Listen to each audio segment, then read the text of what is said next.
जोहार। मैं आनंद कुमार और आप देख रहे हैं जनमन की बात। दोस्तों, देश में लोकसभा चुनाव का माहौल तैयार है। सेनाएं सज गई हैं। कभी यूनाइटेड प्रोग्रेसिव अलायंस यानी यूपीए के नाम से जाने जाने वाला गठबंधन आज आईएनडीआईए यानी इंडिया बन गया है। नेशनल डेमोक्रेटिक अलायंस अभी भी एनडीए ही है।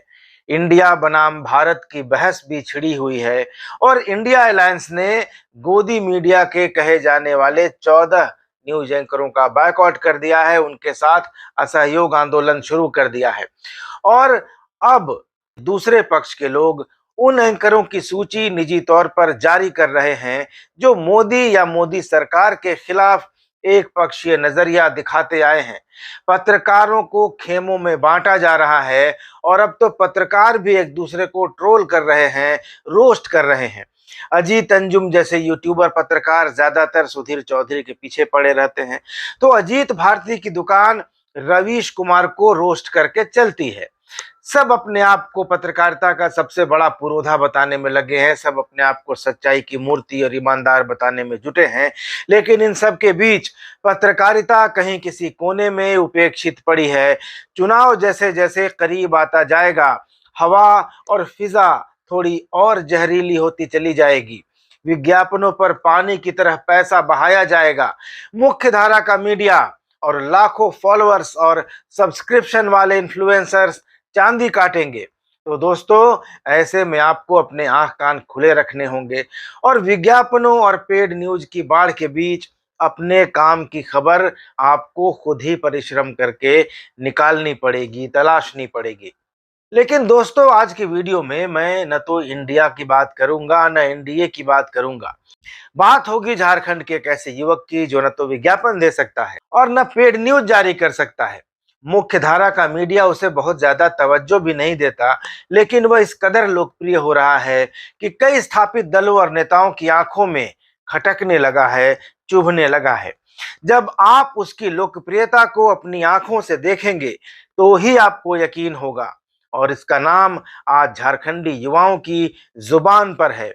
आज के समय जब बड़े बड़े नेताओं तक को देखने सुनने के लिए लोग घरों से निकलने को तैयार नहीं होते, लालच देकर वाहनों पर बैठाकर प्रायोजित भीड़ जुटाई जाती है, उस दौर में इस युवक को सुनने के लिए न सिर्फ युवा बल्कि बुजुर्ग, महिलाएं और पुरुष भी घरों से निकल कर आते हैं। बारिश में और धूप में घंटों इंतजार करते हैं। वह जब आता है तो टाइगर टाइगर के नारों से माहौल गूंज उठता है। उसके क्रांतिकारी भाषण लोगों में जोश भर देते हैं और बहुत सारे लोग तो उसे झारखंड की राजनीति का अगला हीरो बताने लगे हैं। और यह युवक है जयराम महतो, समर्थकों और चाहने वालों के लिए टाइगर जयराम महतो।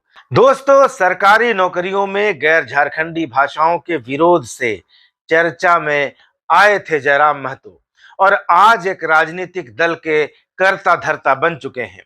कभी स्कॉर्पियो की छत पर भाषण देना जिस युवक का स्टाइल हुआ करता था, उसने अब बड़े मंचों पर से गरजने की कला भी सीख ली है। वह सत्ता से तीखे सवाल करता है, शोषण, दमन और विस्थापन के खिलाफ मुखर होकर बोलता है। शासन और प्रशासन को भ्रष्ट बताने में उसे जरा भी संकोच नहीं होता और अब उसने अपनी आवाज दिल्ली तक पहुंचाने की ठान ली है। देखिए, ये झारखंड में कोई नियम ना है कि झारखंडी कौन है। यहाँ कोई तंबू गाड़ दे तो झारखंडी, जंगल भूमि में कब्जा कर ले तो झारखंडी, नदियों धारी कब्जा करे तो झारखंडी। तो सरवा जे हजारों साल से रहा है वो की लागत लालखंडी। इन लोग को जमीन चाहिए, किसको? न टाटा को चाहिए, उषा मार्टिन को चाहिए, वेदांता को चाहिए, बिरला को चाहिए। इनको जमीन नहीं दीजिएगा, आपको नक्सली बना के मार देगा। इंसाफ के लिए हमें दिल्ली में कदम रखना होगा, क्योंकि आज आपकी बात जो इस ग्राउंड में लोग सुन रहे हैं, दिल्ली को भी सुनना होगा। जयराम के समर्थकों को उसमें भविष्य का मुख्यमंत्री दिखाई देता है। जयराम महतो की अगुवाई वाली नई पार्टी झारखंडी भाषा खतियान संघर्ष समिति यानी JBKSS ने आने वाले लोकसभा और विधानसभा चुनाव में सभी सीटों पर चुनाव लड़ने का ऐलान किया है। जयराम महतो इन दिनों पूरे झारखंड में घूम घूम कर सभाएं कर रहे हैं। साथ ही वह सोशल मीडिया पर भी सक्रिय रहते हैं। अपने समर्थकों को तमाम संदेश देना हो या जरूरतमंद लोगों की मदद करना हो, तमाम चीजें वे सोशल मीडिया के माध्यम से करते हैं। लगातार घूमते रहने से, सभाओं का कोई समय निर्धारित नहीं होने से और खाने पीने का कोई तयशुदा टाइम नहीं रहने के कारण जयराम महतो के स्वास्थ्य पर भी असर पड़ता है। वे बीमार भी पड़ते हैं, लेकिन थकते नहीं हैं, रुकते भी नहीं हैं। कुछ महीने पहले उनके 2 साथियों का दुर्घटना में निधन हो गया था। तब से वे अक्सर उनकी तस्वीर वाली टी-शर्ट पहनते हैं और इस तरह वे अपने बिछड़ चुके साथियों को अपने अंदर जिंदा रखते हैं। कभी उन पर भाजपा और कभी आजसू का एजेंट होने का आरोप लगता है, तो कभी उनकी भाषा के स्तर को लेकर सवाल उठाए जाते हैं। लेकिन जयराम महतो को इनसे कोई फर्क पड़ता नहीं है। वे कह रहे हैं कि झारखंड आंदोलन के शहीदों के अरमानों का झारखंड आज तक नहीं बन सका है और उनकी पार्टी 1932 के खतियान पर आधारित डोमिसाइल और रिक्रूटमेंट पॉलिसी को लागू कराने तक चुप नहीं बैठेगी। वैसे तो साल 2000 में ही दोस्तों अलग राज्य के गठन के बाद से ही झारखंड में क्षेत्रीय दलों का, रीजनल पार्टीज का प्रभाव रहा है। यहाँ का प्रमुख क्षेत्रीय दल झारखंड मुक्ति मोर्चा अभी सत्ता में है। इसके पहले सुदेश महतो की आजसू पार्टी, बाबूलाल मरांडी के नेतृत्व वाले झारखंड विकास मोर्चा, एनो सिक्का की झारखंड पार्टी, समरेश सिंह की झारखंड वनांचल कांग्रेस और कई क्षेत्रीय दलों ने अपनी ताकत का एहसास समय समय पर कराया है और ये सभी दल भी खतियान की ही बात करते रहे हैं और सबके निशाने पर बाहरी लोग ही रहे हैं। ये बाहरी लोग वो हैं जो नौकरी अथवा बिजनेस के सिलसिले में अनडिवाइडेड बिहार से, अविभाजित बिहार से इस हिस्से में आकर बसे और यहीं रह गए। बिहार का हिस्सा होने के कारण स्वाभाविक रूप से अब झारखंड में बिहारी मूल के लोगों की संख्या ज्यादा है और खतियानी राजनीतिक दलों के निशाने पर भी यही लोग हैं। अलग झारखंड आंदोलन में अपरू छपरू गंगा पार और लोटा झोंटा सोटा मार भगाओ जैसे नारे भी लगते थे, लेकिन जैसे ही झारखंड की सत्ता झारखंड मुक्ति मोर्चा के हाथ आई, कहा जाने लगा कि झारखंड में रहने वाला हर आदमी झारखंडी है। तो दोस्तों, आंदोलन करने में और सत्ता चलाने में यही बेसिक डिफरेंस है, यही मूलभूत अंतर है। सुदेश महतो भी 1932 के खतियान के समर्थन में हैं, 1932 लागू करने की मांग करते हैं, लेकिन सत्ता वे बीजेपी के साथ शेयर करते हैं, जिसे कभी बनियों की पार्टी कहा जाता है, कभी बाहरियों की पार्टी कहा जाता है, तो कभी ब्राह्मणों की पार्टी बताया जाता है। तो दोस्तों, जयराम महतो भी खतियान की बात कर रहे हैं।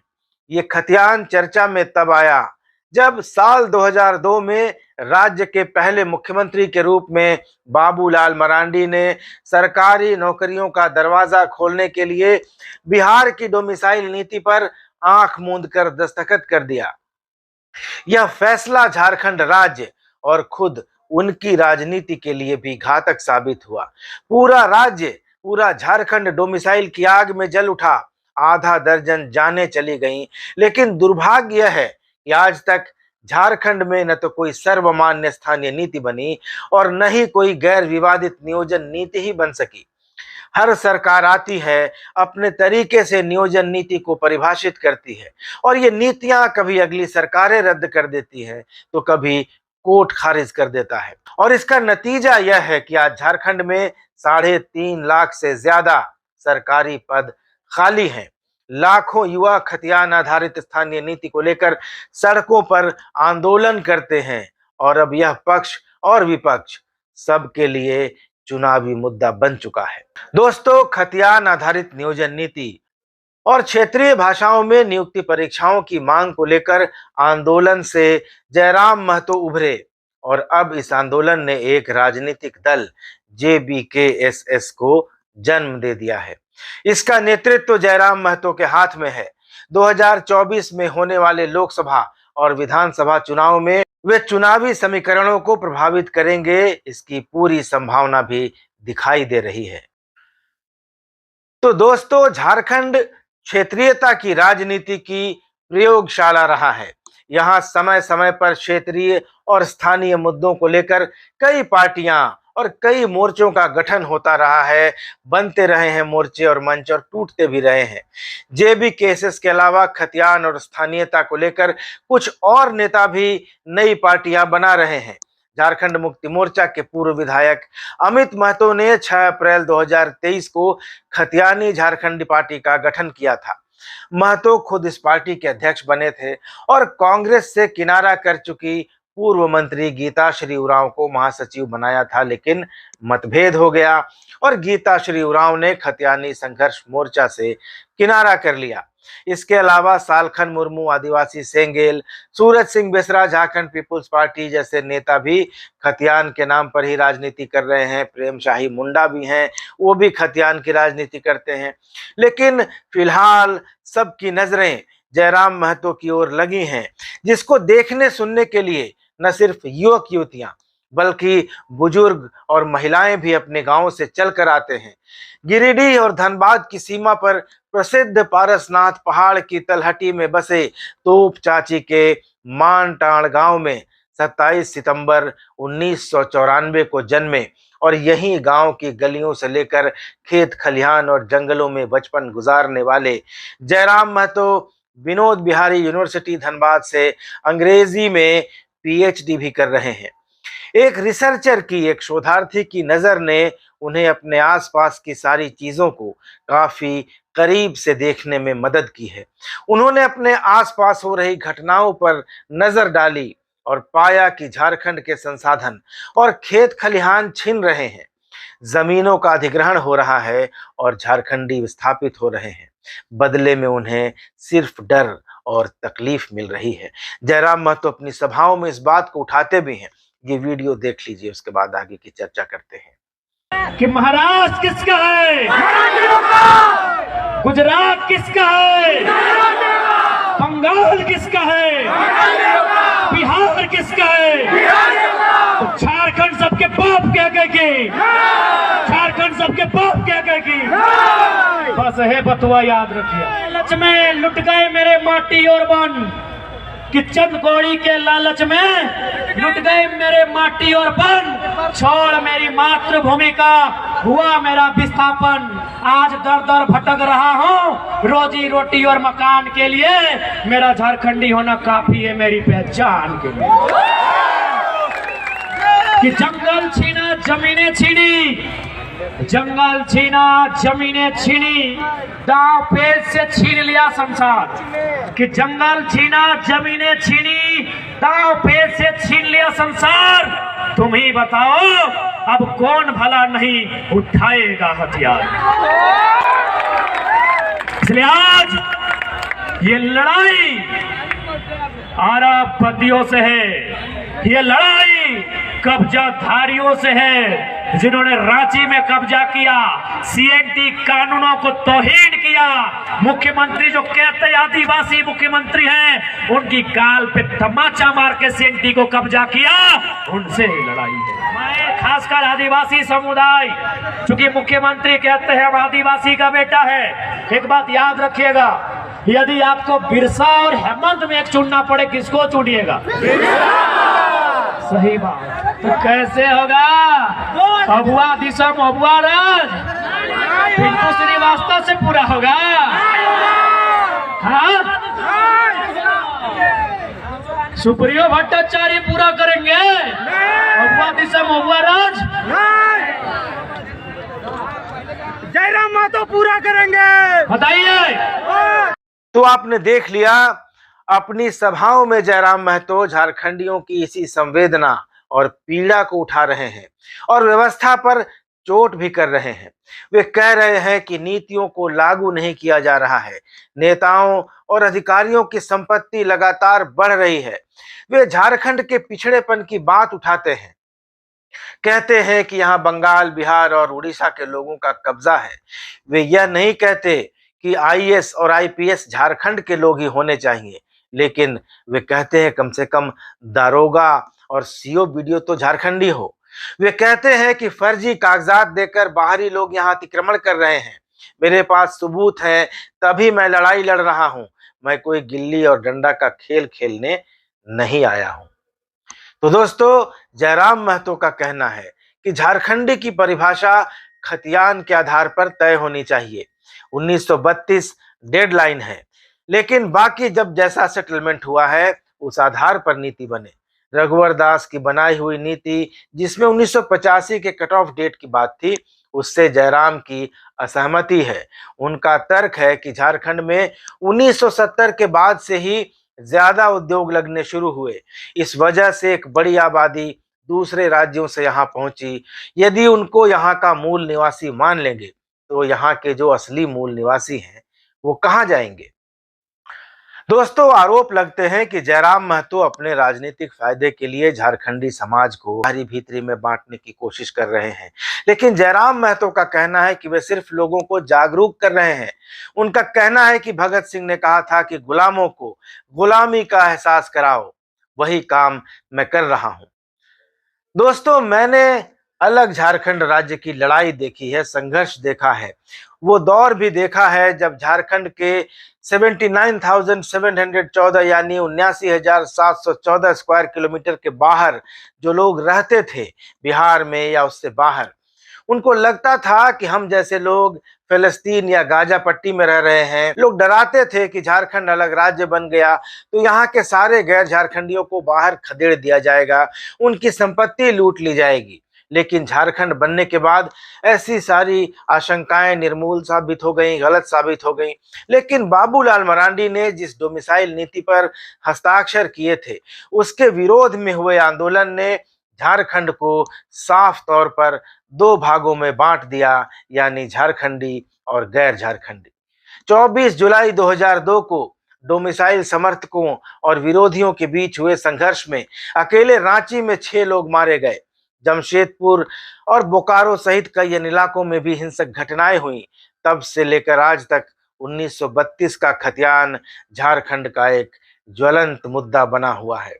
खासकर सरकारी नौकरियों के मामले में यह बहुत संवेदनशील हो चुका है। राजनीतिक दल 1932 लागू करने का वादा करके सत्ता में आ जाते हैं, लेकिन कानून और संविधान के आगे उन्हें बेबस होना पड़ता है। तो दोस्तों, एक बार फिर जयराम महतो और उनकी पार्टी JBKSS ने 1932 के खतियान के आवाज के साथ झारखंड की राजनीति के मैदान में कदम रखा है और उनका कहना है कि झारखंड सिर्फ झारखंडियों के लिए होना चाहिए। उनकी आवाज में आवाज मिलाने वालों की संख्या भी बढ़ रही है, लेकिन उनकी पहली परीक्षा लोकसभा के चुनावी महासमर में होगी, जहां इंडिया और NDA जैसी दो महाशक्तियों की टक्कर होगी। इस भीषण संघर्ष के बीच जयराम महतो और उनकी पार्टी का प्रदर्शन ही 2024 के अंत में होने वाले झारखंड विधानसभा चुनाव में उनकी राजनीति की दिशा और दशा दोनों तय करेगा। दोस्तों, ये वीडियो आपको कैसा लगा कमेंट करके प्रतिक्रिया जरूर दीजिएगा।